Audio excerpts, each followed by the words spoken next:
kulanti wanaagsan asxaabay meel kastood naga daawanaysaan kusoo dhawaada barnaamijkeenii labaad. maanta waa khamiis, taariikhduna waxay ku beegan tahay 28 May sanadka 2026. haddaba barnaamijka waxaynu kusoo qaadanaynaa qodobadii soo kordhay intaynu kala maqnayn. waxaynu ku bilaabaynaa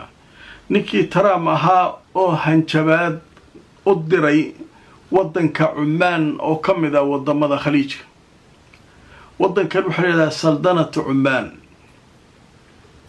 waxay ka mid tahay dowladaha khaliijka. waxay halkan daris kala tahay Iiraan. ayada iyo Iiraan Hormuz ayay isla wadaagaan. waa tii maalmihii lasoo dhaafay aan ka sheekeynaynay haddaad nala socoteen in Iiraan ay wafdiyo u diraysay Cumaan, ay ka wada arisanayeen Hormuz maxaan ka yeelnaa, lacagta soo xarootay imisa qaadanaysaan, saasaan wax ka dhigaynaa. nimankan iyo Iiraaniyiintu aad ay isugu dhex jiraan. khaliijka kale marka loo fiiriyo Iiraan uga dhow Cumaan, saldanata Cumaan. waa tii wada hadaladii markii ugu horeysay Mareykanka iyo Iiraan, Turkiga maa lidin geeya, xagee lidin geeya, maya Cumaanaan tegaynaa yidhaahdeen. waa tii Cumaan ay wada hadaladu ka dhaceen ilaa markii dambe wada hadalada Bakistan iyo xaggeeda loo soo wareejiyay. marka meesha waa fahmi kartaa. marka waxaa meeshaas Cumaan iyo maaragtay iyo Iiraan aaday saaxiibo u yihiin. markii ninkii Trump ahaa markuu arkay sheekadan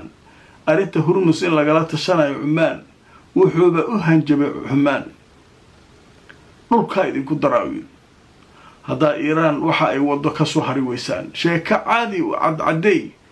xalay shirkii uu la yeeshay xubnaha maaragtay golihiisa wasiirada ayuu ka sheegay hanjabaadaas. haddaba markaan idin tuso telefishinka Al Jazeera ayaa warbixin ka qoray. wuxuu leeyahay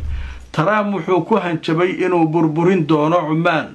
haddii ay taageerto Iiraan arrimaha ku saabsan marinbiyoodka Hormuz. haddaba warbixintu way sii socotay. waxaa leeyahay madaxweynaha Mareykanka Donald Trump ayaa isagoo la hadlayay wariyaasha intii lagu jiray kulan golihiisa wasiirada oo ka dhacay aqalka cad, waxa uu sheegay hadal uu ku yidhi Cumaan waa inay u dhaqantaa sida dadka kale ay u dhaqmayaan, haddii kale waa inaan burburinaa ayuu yidhi. Trump wuxuu hadalkan sheegay isagoo ka jawaabayay warar sheegaya in Cumaan iyo Iiraan ay ka wada hadlayaan qorshe lagu soo rogayo lacagoo laga qaadayo maraakiibta marta marinbiyoodka Hormuz. warbaahinta la yidhaahdo Bloomberg ee wadanka Mareykanka laga leeyahay ayaa markii ugu horeysay 21 May warisay in Iiraan ay wada hadallo kula jirto Cumaan, taasoo ku saabsan lacago laga qaadayo maraakiibta maraya marinbiyoodka Hormuz. dhanka kale wargeyska la yidhaahdo The New York Times ayaa markii dambe sheegay isagoo soo xiganaya 2 ilo oo xog ogaal ah in markaa doodu aysan ku saabsanayn canshuur toosa oo lagu soo rogo maraakiibta maraysa Hormuz, balse ay ahayd lacag lagu qaadayo adeegyo loo bixiyay maraakiibta in markaa adeeg loogu qabanayo. marka ninkii Trump markaa u jeeda ninkan saaxiib kula ah iyo dowladaha khaliijka saaxiib la tahay iyo dhan ma qoro. nimankan halkan may u bateen waa burburinaa liskale. ninka iska dhicin karo sida Iiraan oo kale meel iska ka saari kara baale cid kale oo maaragtay ku celi karta male. ninkan markay saldanada Cumaan wada kale leeyahay ayuu hadda hanjabayaa. Iiraaniyiintu waxay leeyihiin waa bentis, waxuu ka qaadi kara male Cumaan. Cumaan waxay leeyihiin waa saaxiib fiican, waa difaacayna ay leeyihiin. marka nimankii Cumaaniyiinta marka sheekadoodu halkaasay maraysaa. qodobka kale ee barnaamijkan u gudbayna wuxuu yahay warbaahinta Mareykanka goordhow waxay faafiyeen war ay leeyihiin mas-uuliyiin Maraykana oo waaweyn ayaanu ka soo xiganay inta badan in la isku fahmay qodobadii maalmahan oo dhan la isku hayay ee wada xaajoodka Iiraan iyo Mareykanka.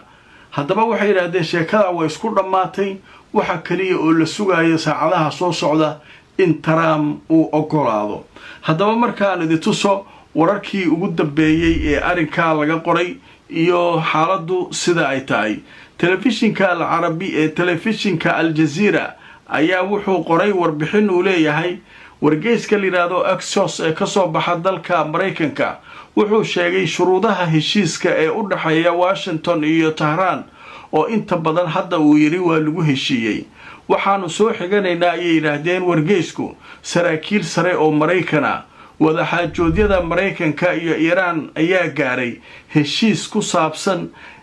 60 maalmood in lagu kordhiyo xabad joojintii horay u jirtay waxaana sidoo kale la sheegay in wada hadallada barnaamijka nuclearka iyaduna laga wada hadli doono 60 maalmood kadib haddaba waxaa la sugayaa isfahamkan inuu meel mariyo madaxweynaha Maraykanka Donald Trump haddaba qodobada heshiiska ayaa inta badan la isku raacay laga bilaabo talaadadii laakiin labada dhinac weli waxay u baahnaayeen ogolaansho heerka ugu sarreeya hoggaanka ah madaxweyne Trump ayaa u sheegay dhexdhexaadiyaasha inuu doonayo dhowr maalmood si ay uga fiirsadaan heshiiska lala galayo Iiraan heshiiska is-afgaradka ee 60 maalmood ah wuxuu qeexayaa in marin biyoodka Hormuz uu noqon doono mid furan oo markaa aan xadidaynin lacagana aan looga qaadaynin maraakiibta iyo Iiraan inay markaa ka saarto dhammaan miinooyinka marin biyoodka 30 maalmood gudahood xayiraadda ciidamada badda ee Maraykanka ayaa sidoo kale la qaadi doonaa laakiin tani waxay dhici doontaa iyadoo la kaashanayo dib u soo celinta maraakiibta ganacsiga heshiiska is-afgaradka waxaa ku jiri doona ballanqaad Iiraan ay ballan qaadi doonto in aanay samaysan doonin hub nuclear arrimaha ugu horeeya ee laga wada xaajoon doono muddada 60 maalmood waxay noqon doonaan sida looga takhalusi karo kaydka uraniumka kaasoo markaa la isku hayo halka la geynayo iyo in Iiraan gudaheeda lagu haynayo Maraykanka wuxuu ballan qaadi doonaa inuu ka wada hadli doonaan yaraynta cunaqabataynta saaran Iiraan iyo sidoo kale in la fasaxi doono qaybo ka mid ah ee qarashaadka ama lacagaha Iiraan ee laga xanibay heshiiska is-afgaradka waxaa ku jiri doona wada hadallo ku saabsan habka lagu caawinayo Iiraan iyo in la bilaabo helitaanka badeecadaha muhiimka ah iyo gargaarka bani'aadanimada ee shacabka Iiraan marka waxaa leeyahay marka xogaa marka isfahamkaasa jira laakiin weli waxay ku xiran tahay dhanka Trump ayaa weli wax ku dhiman yihiin isaga laga rabaa inuu soo fasaxo yiraahdo okay hawshu hala dhameeyo marka 60 maalmood oo tijaabo ah xabad joojina wax walba lagu heshiiyo la samaynayo kadibna arrimaha waaweyn loo gudbayo ayaa la sheegayaa warbaahinta Maraykanka qoraysa waa arki doonaa dhanka kale wararka cusub ee soo kordhayna waxaa ka mid ah waxaa la sheegay in dhowr iyo 20 markab ay Iiraan fasaxday saacadihii la soo dhaafay kuwaasoo 24 saac gudahood kaga gudbi doona marin biyoodka Hormuz dhammaantoodna waxay mareen wixii Iiraan ay ugu tala gashay oo ay halkaa ku fasaxaysay markabkii mara kow inuusan markab cadow ahayn labo inuu maaragtay wixii adeega iyo khidmada meesha lagu sameeyo uu iska bixiyo saddex meelihii loo tilmaamay inuu maro si uusan miino u dulmarin marka arrimahaas wixii raaca saasa loo gudbinaya haddaba marka wargoorna soo baxay waxaa la sheegayaa ciidanka ilaalada kacaanka Iiraan waxay sheegeen 26 markab inay ka gudbeen marin biyoodka Hormuz iyadoo markaa ay Iiraan ay markaa fasaxday ciidanka ilaalada kacaanka waxay sheegeen 24 saacadood in markaa maraakiibta halka ay ka gudbayaan marka qodobka isaguna halkaas kaga gudbayna sheekada kale ee muhiimka ay soo korortay waxaa ka mid ah nimankii Israa'iiliyiinta waxay yiraahdeen markii dagaalka Xisbullah uu dib u bilowday bishii Maarso tirada ciidanka dhintay ayaan sheegaynaa marka ciidankii ka hadleen waxaas naga dhinta dheheen Xisbullah waxay tiri waxaas maalina dilnaa maalin ama laba maalmood kaga takhalusnaaba waxaas marka maxay tahay intaas oo bilood oo hawsha soo socotay Marso April May June May almara 3 bilood ku dhawaad ma intaasaa dhiman karta macquul maali taagay haddaba marka maxay yiraahdeen ciidanka Israa'iil waa naga dhiteen haddaba telefishinka Al Jazeera wuxuu leeyahay ciidamada Israa'iil waxay soo saareen war ay leeyihiin 24 isugu jira saraakiil iyo ciidan ayaa nooga dhintay kadib markii dagaalka uu dib uga bilowday Lubnaan ciidamadu waxay sheegeen in dagaalkan uu bilowday bishii Maarsadii la soo dhaafay iyadoo intii muddadaasna 24 saraakiil iyo ciidan isugu jira ay halka ku dhinteen nimankan waxay leeyihiin waaba dadaasheenba 24 naga dhimatay waa kaasay leeyihiin laakiin Xisbullah waxay taagan tahay